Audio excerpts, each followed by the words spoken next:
자, 5월은 가정의 달입니다. 우리 성도님들의 가정마다 예수님이 주시는 행복을 누리고 나누어주는 그런 가정 천국이 될 수 있기를 주의 이름으로 축복합니다. 하나님께서 친히 세우신 두 기관이 있습니다. 잘 알다시피 가정과 교회입니다. 창세기에는 첫 번째 가정 이야기가 나오죠. 하나님이 이 아담에게서 취한 갈빗대로 여자를 만드시고 그를 아담에게로 이끌어 오시죠. 하나님의 주례로 그 두 사람을 부부로, 그래서 인류 최초의 가정이 출범합니다. 성경은 가정에서 시작해서 가정으로 맞춰집니다.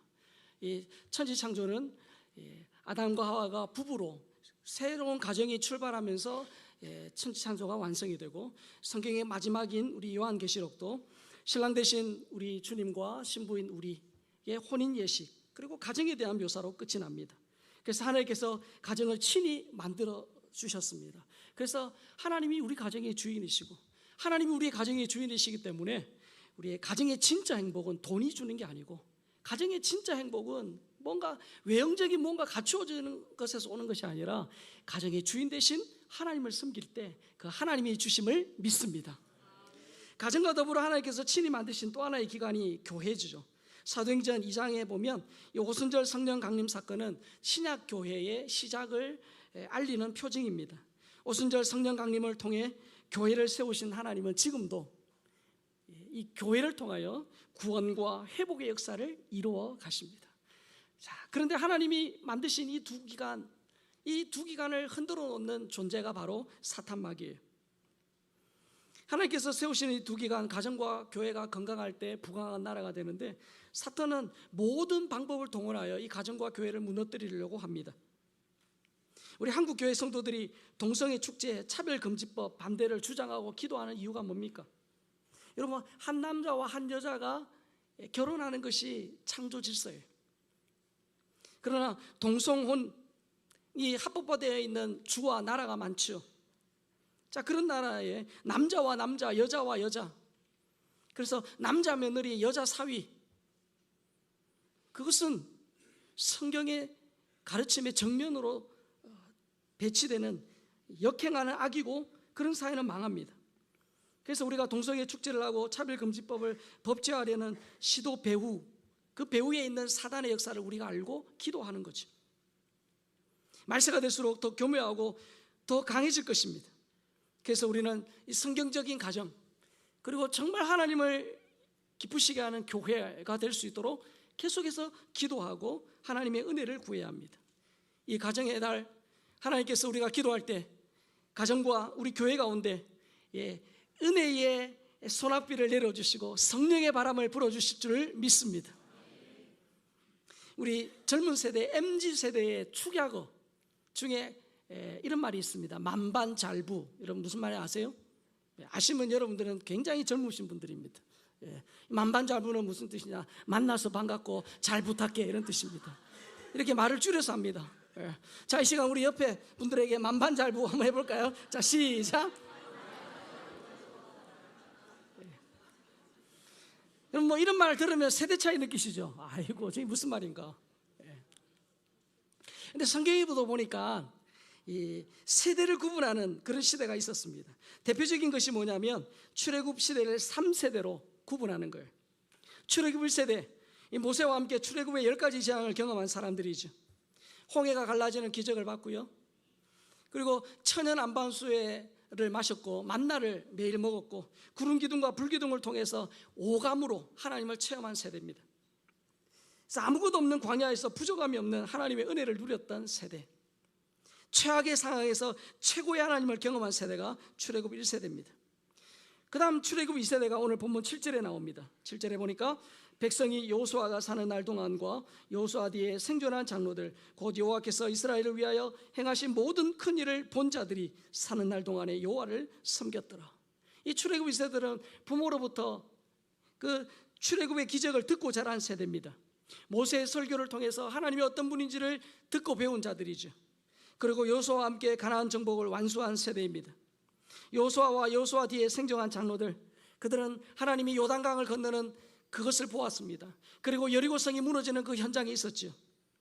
그리고 태양이 멈추고 달이 머물러 있는 그것을 체험한 세대입니다. 그들은 부모에게서 들었던 하나님을 눈으로 보고 삶으로 경험한 체험 세대죠. 부모에게서 들었던 이것이 가나안, 이것이 부모님이 말씀하신 은혜구나라는 것을 깨달은 세대입니다. 자, 그런데 세월이 흘러서 여호수아가 110세에 죽어 딥낫 헤레스에 장사되었다, 그렇게 말합니다. 이 출애굽 여정의 마지막 포즈를 마쳤던 여호수아가 이제 죽은 거죠. 그리고 여호수아와 함께 하나님을 체험했던 사람들도 다 세상을 떠났습니다. 그리고 그 다음 세대에 대하여 본문 10절에서 이렇게 말합니다. 같이 읽어볼까요? 그 세대의 사람들도 다 조상에게로 돌아갔고 여호와께서 이스라엘을 위하여 행하신 일도 알지 못하였더라. 여호수아 다음 세대, 여호와 하나님을 알지 못했다, 그렇게 말합니다. 여러분, 이 말은 하나님의 이름을 몰랐다는 얘기가 아니에요. 하나님을 체험적으로 알지 못했다는 것입니다. 다르게 말하면 하나님께서 하신 일을 보지 못했고 또 삶으로 경험하지 못했다.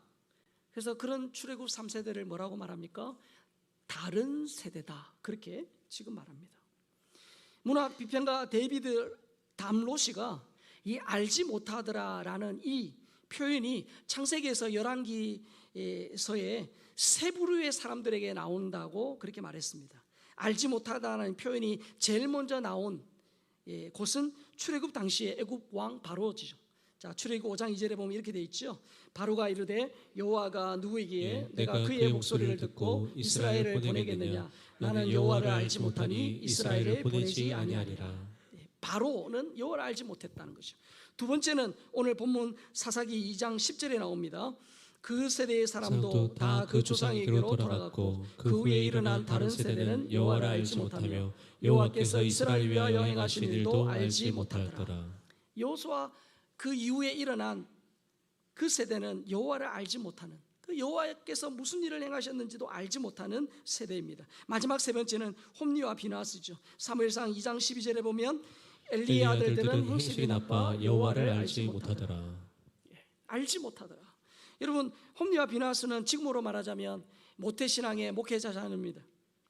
태어나면서부터 기독교 문화에서 자랐죠. 예배 속에 살았지만 하나님을 체험적으로 인격적으로 만나지 못한 그런 자들입니다. 여러분, 이 알지 못하더라는 구절이 제일 먼저 나온 부류는 바로예요. 바로 이방 왕 바로. 어떻게 보면 당연합니다. 당연한 일이에요. 그런데 세월이 흘러서 어떤 일이 일어났죠? 여호수아의 후손들이 바로처럼 여호와를 알지 못하는 세대가 되온 거예요. 신앙의 역전현상이 일어났습니다. 그래서 성경은 그 후에 일어난 세대를 다음 세대가 아니라 다른 세대라고 말하죠. 여러분, 다른 세대의 특징이 뭐예요? 이 사사기의 악순환이 계속해서 이 전형적인 패턴을 답습하는 세대입니다. 하나님이 어떤 분인지를 모릅니다.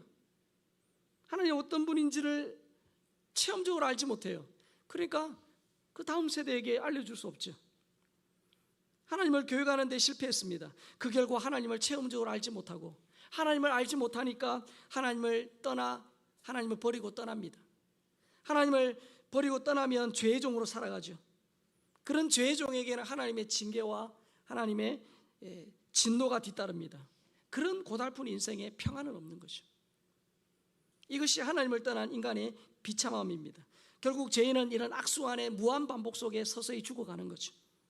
악순환의 원인이 뭡니까? 이전 세대가 다음 세대에게 하나님을 체험적으로 알게 하는데 실패했기 때문이에요. 이 신앙교육의 실패가 세대 단절로 나타난 것입니다. 이전 세대는 신앙의 세대였어요. 그러나 다음 세대는 불신앙의 세대. 이전 세대는 순종의 세대였으나 다음 세대는 불순종의 세대. 이전 세대는 하나님을 체험한 세대였으나 다음 세대는 하나님을 미체험하는 그런 세대예요. 결국은 불신앙과 불순종, 이 미체험 세대는 결국 다른 세대가 되고 말았습니다. 여러분, 신은 죽었다라고 그런 말을 남긴 독일의 무신론 철학자 니체, 그 아버지와 할아버지가 모두 목사입니다. 그리고 그의 외할머니와 어머니도 목사의 딸이에요. 그러나 그는 자신을 키워준 기독교의 가치관을 파괴하는 일에 앞장서죠. 스탈린이 신학교 출신입니다. 그리고 칼 마르크스가 목사의 손자예요. 이걸 무엇 우리에게 암시합니까? 그리고 1920년 평안북도 운산에서 태어나 100세가 넘은 나이에도 지금도 글쓰기와 강연을 하는 우리 김영석 교수님을 아실 것입니다. 100년을 살아보니 또 100세 일기, 이거는 진짜 100년 살아야 쓸 수 있는 그런 책이지 않습니까? 이분이 북한에서 김일성과 한마을에서 자랐어요. 김영석 교수님은 김일성과 같은 초등학교를 다녔는데 6년 후배입니다. 이 김일성의 본명이 김성주입니다. 독실한 기독교 가정 출신이에요. 그의 어머니는 독실한 크리스찬이고 외삼촌은 목사입니다. 자, 그런 가정에서 김일성 같은 반성경적인 적그리스도적인 인물이 나왔다. 여러분, 우리에게 무엇을 말하고 있는 겁니까? 우리에게 주는 메시지가 뭐죠? 기독교 가정에서 태어났다고 저절로 하나님의 자녀가 되는 게 아니더라고요. 목사의 자녀라고 그냥 하나님의 자녀로 거듭나느냐? 그렇지 않습니다. 모태신앙이라도, 아니 기독교 몇 대 집안이라 할지라도 진짜 하나님을 체험적으로 인격적으로 만나지 못하면, 그리고 하나님을 만날 수 있도록 제대로 교육하지 않으면 제2, 제3의 김일성이 언제든지 나타날 수 있다는 거예요. 머리에 하나님을 아는 지식. 우리가 이달에 부모와 자녀들이 함께 잠언 말씀을 읽자. 우리가 부모인 우리 세대에도, 우리 자녀 세대에도 하나님의 말씀이 뭔지 우리의 지식이 있어야 돼요. 알지 못하면 살 수 없거든요. 그리고 가슴에 우리 하나님의 향한 사랑, 진짜 하나님 은혜 아니면 안 되는구나, 주님이 도와주셔야 되는구나, 정말 예수님이 내 인생의 구원자시고 인생의 주인이시구나 라는 그 절절함이 우리 가슴 속에 있어야 되는 거예요. 그리고 우리의 삶의 현장에서 주님이 우리를 도우시고 우리의 힘이 되시고 방패가 되시고 우리를 이끌어 가시는 목자라는 사실을 삶의 현장에서 체험적으로 경험해야 되는 것입니다. 우리가 어린이 주일을 지나가면서 부모로서 겸손하게 만드는 사실이 있어요. 그것은 바로 경건한 부모 밑에서도 악한 자녀가 나올 수 있다는 거예요. 반대 케이스도 많아요. 그러나 여러분, 유럽의 교회들을 보십시오. 기독교가 그냥 문화되어 버린, 그래서 교회를 평생에 3번 간다잖아요. 유아 세례할 때, 결혼식 때, 장례식 때. 그냥 문화가 되어버린 거예요. 경건한 부모 밑에서도 악한 자녀가 나올 수 있다는 거예요. 아담은 가인으로 고통받았죠. 아브라함에게 이스마엘은 아픈 손가락입니다. 이삭에게 장남에서는 마음의 근심거리였죠. 야곱도 아들들 때문에 마음고생을 많이 했습니다. 기도는 하나님의 손에 크게 쓰임을 받았지만 첩의 아들이었던 아비멜렉이 이복 형제를 70명을 한 자리에서 죽이잖아요. 삼손은 경건한 부모에게서 태어났지만 하나님 주신 재능과 시간을 엉뚱한 데 많이 낭비했어요. 재능만큼 쓰임받지 못했죠. 엘리 제사장은 자녀 교육에 실패한 대표적인 인물입니다. 두 아들 홈리와 비나스의 악행, 여러분 어떤 죄를 지었는지 아시잖아요. 그들의 악행, 그 악행은 언제 멈췄죠? 죽어서야 멈췄어요. 사무엘은 엘리 집안의 비극을 목격했지만 두 아들의 교육에는 오점을 남겼죠. 사무엘상 8장 3절에 보면 이런 말씀 있잖아요. 그의 아들들이 자기 아버지의 행위를 따르지 아니하고 이익을 따라 뇌물을 받고 판결을 굳게 하리라. 사무엘이 엘리 집안의 그 비극을 다 보았음에도 불구하고 사무엘도 자녀 교육에서 이런 부분이, 이런 오점이 있었다는 것, 여러분 우리에게 뭘 말씀할까요?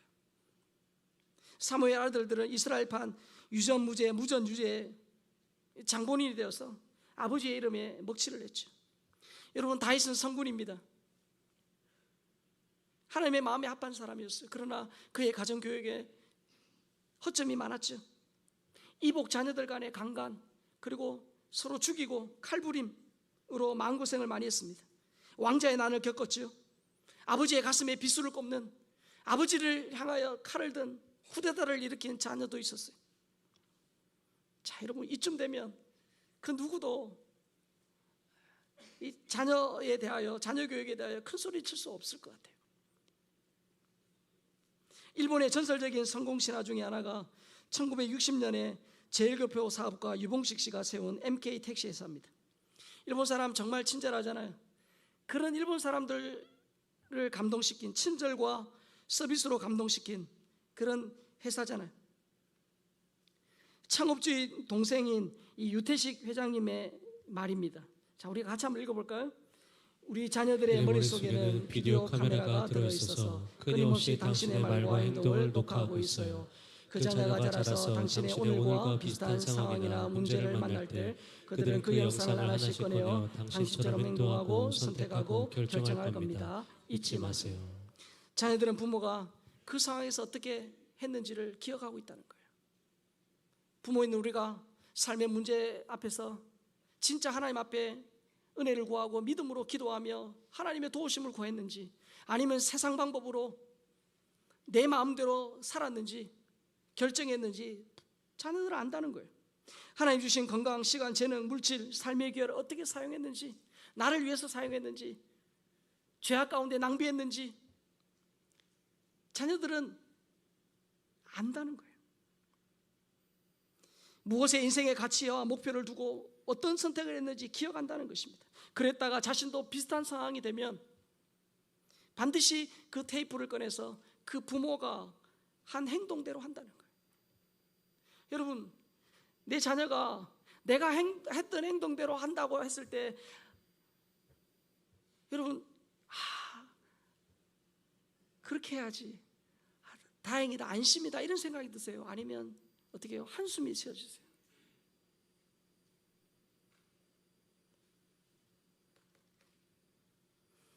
진짜 우리가 인생을 살 때, 우리의 삶을 살아갈 때, 인생의 고난과 아픔과 어려움 그런 거 있을 때 진짜 내가 어떻게 살았는가?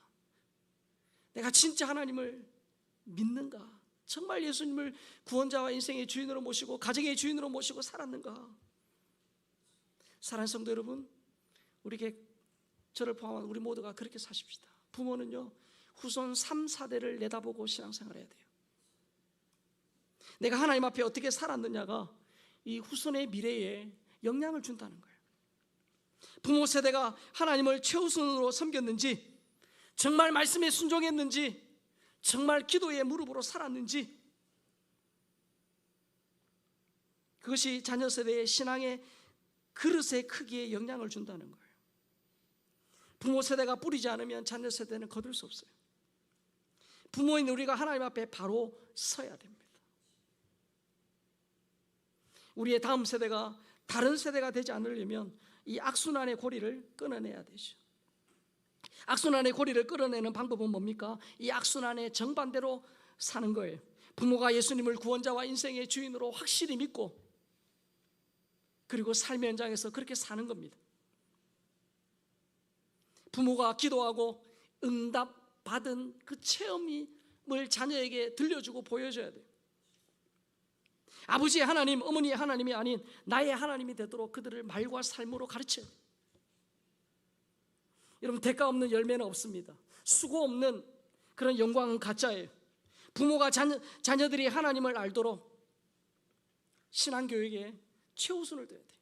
내가 예배를 소중히 여기고, 내가 삶의 고난과 어려움이 있을 때 세상 사람 찾아가는 것이 아니라 하나님 앞에 무릎 꿇고 하나님의 은혜를 구하고, 힘들고 어려운 순간에 주님이 우리의 도움이다는 그런 믿음으로 사는 거죠. 우리의 다음 세대가 예수님을 인격적으로 체험적으로 만날 수 있도록 끊임없이 기도하셔야 돼요. 우리 가운데는 자녀가 지금 신앙의 끈을 놓아버린 채 하나님 은혜의 사각지대에 있는 그런 부모님들도 있을 거예요. 절대 실망할 거 없어요.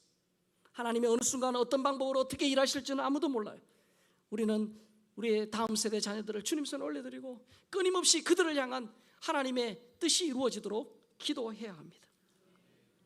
하나님의 말씀에 순종하여 복을 받을 수 있도록 모범이 되셔야 돼요. 우리가 모델 되어야 돼요. 여러분, 부모가 삶의 문제와 어려움이 앞에서 사람 찾아가고 세상 방법대로 하는데 자녀가 그런 똑같은 일을 당했을 때 하나님 앞에 무릎 꿇기를 만약에 기도한다면 그건 도둑심보 아닐까요? 우리가 하나님 앞에 시간과 재능과 건강과 물질을 믿음으로 드릴 때에 그것을 본 자녀들이 그렇게 사는 거예요. 가정의 달 어린이 주일을 지나가면서 목사인 저부터 하나님 앞에 은혜를 구하고 하나님이 우리에게 자녀를 맡겨주신 청지기, 네가 하나님의 자녀를 우리에게 맡겨주셨는데 우리는 하나님의 뜻이 아니라 내 뜻을 주입시키고 하나님의 말씀이 아니라 어떻게 세상의 방법으로 그들을 양육했던 걸 회개하고 하나님 이 가정의 달 어린이 주일을 지나가면서 겸손하게 주님의 은혜를 구하고 우리의 부모 세대의 신앙을 능가하는 자녀 세대가 되도록 하나님 앞에 은혜를 구하고 하나님의 도우심을 구할 때 다른 세대가 아닌 믿음의 다음 세대로 우리보다 더 크게 하나님을 기쁘시게 하고 하나님의 손과 발로 쓰임받는 우리 자녀와 우리 다음 세대가 될 수 있기를 주의 이름으로 축복합니다.